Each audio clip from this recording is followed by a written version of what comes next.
नमस्कार, news world के खास कार्यक्रम इनसाइड राजतंत्र में आपका स्वागत है। मैं हूं उमेश निगम। इनसाइड राजतंत्र में हम बात करेंगे राजनीति और ब्यूरोक्रेसी के फैसलों की इनसाइड जानकारी की। खुलासा करेंगे कि आखिर इन फैसलों के अंदर के कारण क्या हैं। तो शुरू करते हैं खबरों की इनसाइड स्टोरी का सिलसिला।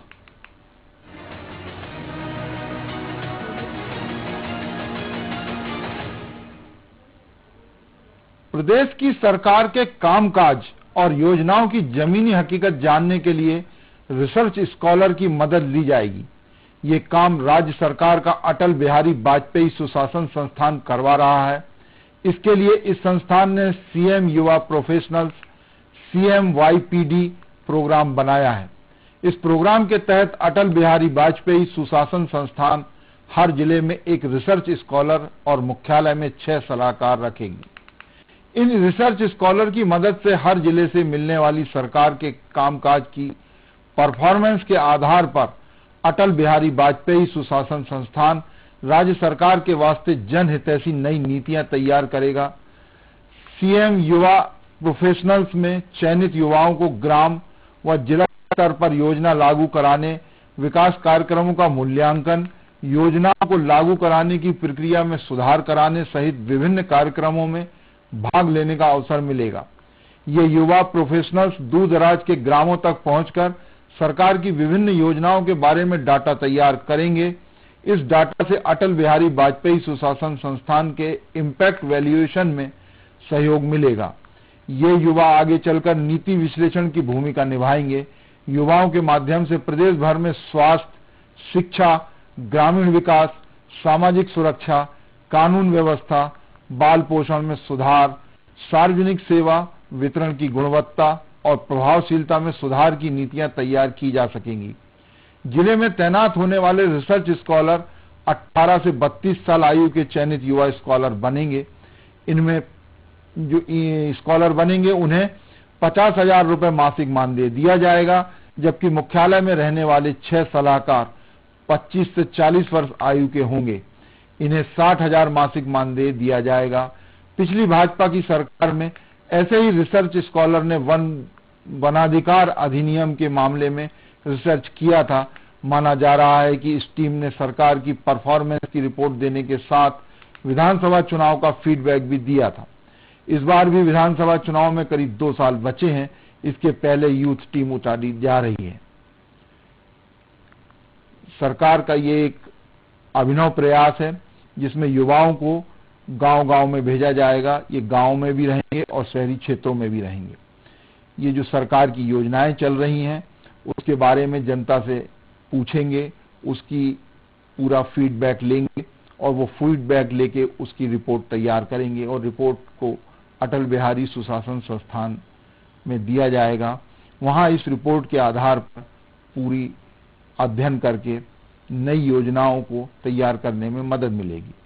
सरकार के कामकाज और योजनाओं की जमीनी हकीकत जानने के लिए रिसर्च स्कॉलर की मदद ली जाएगी। हर जिले में एक रिसर्च स्कॉलर और मुख्यालय में 6 सलाहकार रहेंगे। इसी विषय पर विस्तार से चर्चा करने के लिए हमारे साथ जुड़े हुए हैं वरिष्ठ पत्रकार प्रवीण शर्मा। प्रवीण शर्मा जी, आपका इनसाइड राजतंत्र में स्वागत है। धन्यवाद। प्रवीण जी, सरकार की परफॉर्मेंस की हकीकत जानने के लिए रिसर्च स्कॉलर सर्वे करेंगे। ये अटल बिहारी वाजपेयी सुशासन संस्थान ने पूरा प्रोग्राम तैयार किया है। ये गांव-गांव में जाएंगे और सरकार की परफॉर्मेंस की पूरी कैसी योजनाएं चल रही हैं और क्या होना चाहिए, उसमें क्या कमियां हैं, क्या लाभ मिल रहे हैं, ये सारी रिपोर्ट लेके आएंगे। कैसे देखते हैं इन सब चीजों को आप? उमेश जी, निश्चित रूप से ये भी एक सरकार की व्यवस्था या कार्य प्रणाली का हिस्सा है जी। हर सरकार के टर्म में इस तरह के प्रयोग, इस तरह की एक्सरसाइज होती रही है कि सरकार के कामकाज, उनकी जो नीतियां हैं, खासकर जन कल्याण नीतियां और स्वास्थ्य और डायरेक्ट जो लाभ वाली योजनाएं होती है, डिपार्टमेंट होते हैं, तो स्वास्थ्य, शिक्षा, कानून व्यवस्था, इनको लेकर लगातार सरकार अपनी कुछ समय बाद अपने जो है उनकी योजनाओं को दिखाते हैं, इनका रिपोर्ट क्या है और जनता में इनका असर कितना हो रहा है जी। लेकिन कहीं ना कहीं इसको लेके इलेक्शन मोड पे सरकार आना शुरू हो गई है। जी हाँ, है ना। तो ये इलेक्शन मोड से ही जुड़ा हुआ काम है, क्योंकि सरकार को अपना आगे का परफॉर्मेंस देने के लिए या आगे की अपनी दिशा तय करने के लिए इस तरह की फीडबैक की बहुत जरूरत होती है। आपको याद होगा जन अभियान परिषद पहले ये काम करता रहा है। सरकार नीचे स्तर पर जाके समितियां बनाती थी, जो निचले स्तर पे स्थानीय जरूरत के हिसाब से योजनाएं बने। सरकार ने पिछले, अगर भाजपा सरकार की बात करें तो इन्हें अपने पिछले टर्म में स्थानीय जरूरत के हिसाब से योजनाएं बनाने के लिए स्थानीय समितियां बनाई थी लगातार। इसका जिम्मेदारी जन अभियान को दी थी। नेहरू युवा केंद्र भी यही लगभग काम करता आया है। उनके जो वॉलंटियर्स होते हैं वो भी सरकार की योजनाओं को लेकर फीडबैक लगातार देने का काम करते थे। तो अब उसी मुद्रा में कुछ बड़े स्तर पे, या क्योंकि सारी सब कुछ होने के बावजूद भी 2018 में रिजल्ट सरकार की या भाजपा की मंशा के अनुरूप नहीं आ पाए थे, तो एक इसमें बदलाव मुझे लगता है कि किया गया है। और अब की बार गुड गवर्नेंस को आगे ये जिम्मेदारी सौंपी गई अटल बिहारी संस्थान को जिम्मेदारी दी गई है। तो निश्चित रूप से इसमें जो है कुछ जो ग्रेजुएट या हायर लेवल पे जो होंगे स्कॉलर्स वो आगे आएंगे, उनको मौका मिलेगा। जी हाँ प्रवीण जी, जो योजनाएं हैं जनहितकारी, उनके हितग्राही और वो योजनाएं, चाहे वो प्रधानमंत्री नरेंद्र मोदी हों या मुख्यमंत्री शिवराज सिंह चौहान, हमेशा वो उनके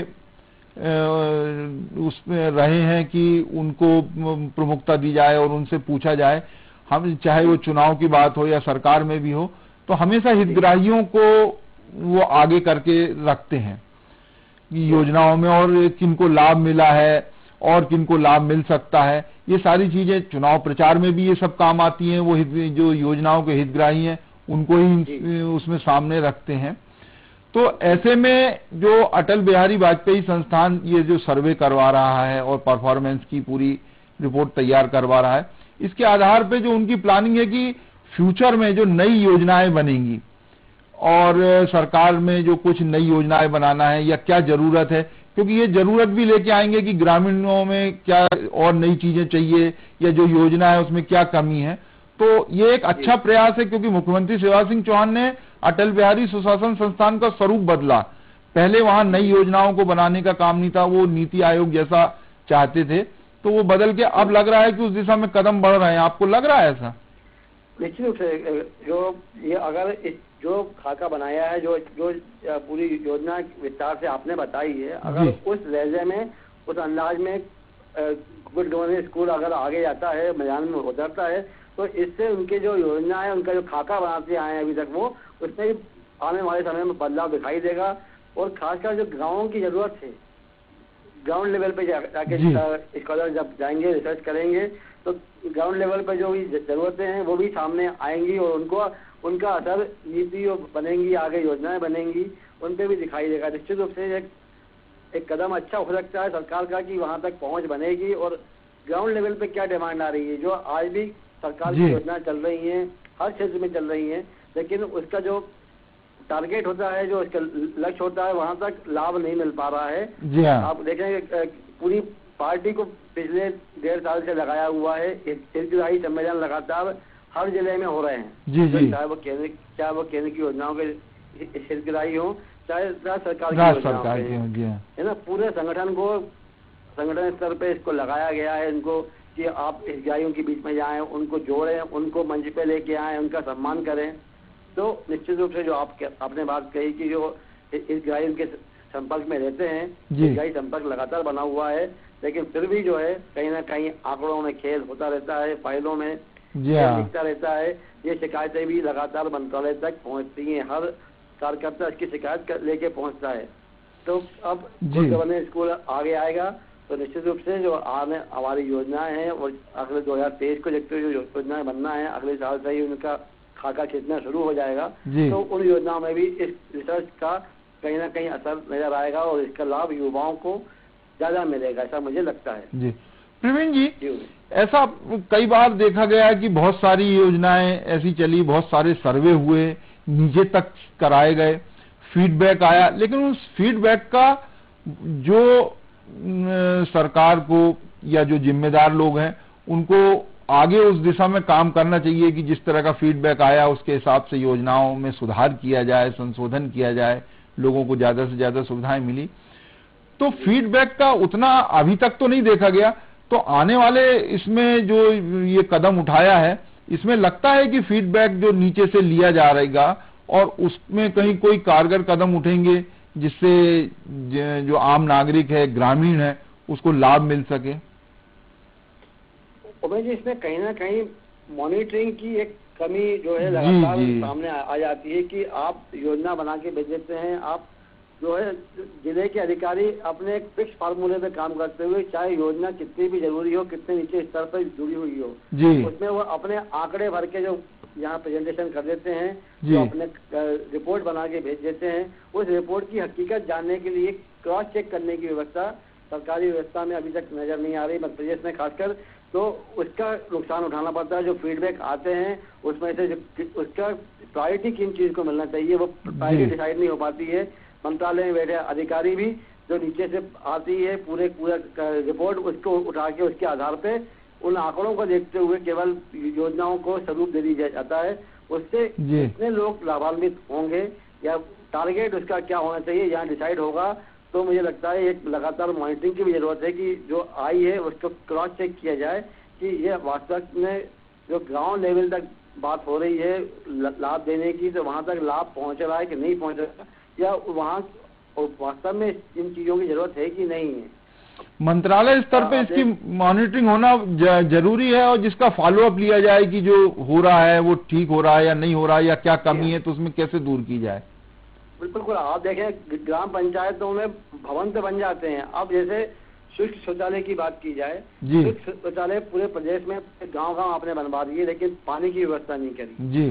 तो एक अच्छी योजना एक लापरवाही की जो है वो भेंट चढ़ गई, लाभ जो टारगेट लाभ था उसका जो वो वहां तक नहीं पहुंच पाया। तो बड़ी योजनाएं भी कई बार लापरवाही की बड़ी चढ़ जाती है, छोटी छोटी कमियों से वो जी। अगर मॉनिटरिंग होगी, ऊपर का अमला नीचे तक पहुंच के अगर क्रॉस चेक करेगा, तो मुझे लगता है कि ये जो रिसर्च स्कॉलर्स की बात की जा रही है, ये भी कहीं ना कहीं उस मॉनिटरिंग का हिस्सा भी साबित होंगे। लेकिन लाभ किसको मिलेगा, स्कॉलर का सिलेक्शन कौन करेगा और इसका क्राइटेरिया क्या होगा, इस पे भी एक बार विचार करने की बहुत जरूरत होगी। वरना जो है सब जगह जैसे अभी अंत्योदय समितियां बन रही हैं, जिला समितियां बन जाती हैं, उसी तरह की सरकार की और सत्तारूढ़ दल की कोई समिति बन के ना रह जाए ये रिसर्च स्कॉलर भी, वरना ये